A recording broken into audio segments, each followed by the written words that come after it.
நாங்க 65 வருஷமா இந்த பர்மா பஜார்ல NSP ரோட்ல கடை வச்சு நடத்திட்டு இருக்கோங்க.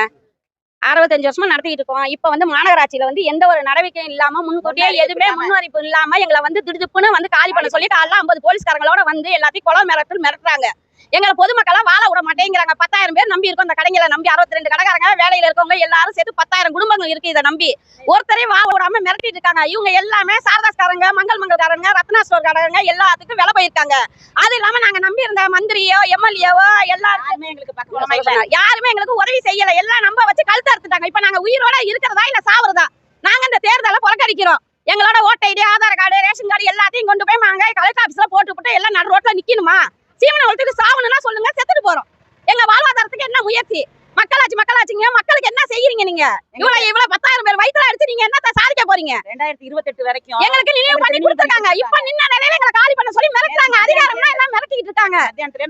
நேத்து காலையில இருந்து டார்ச்சர் பண்ணிக்கிட்டு இருக்காங்க. இன்னைக்கு காலையில இருந்து டார்ச்சர் பண்றாங்க.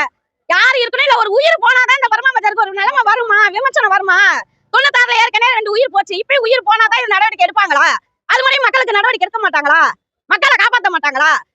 இது முதலமைச்சருக்கு போகட்டும், என்னன்னு அவரே முடிவு பண்ணட்டும். மக்கள் வாழ்ட்டா இல்ல சாவுட்டான்னு அவரே சொல்லட்டும்.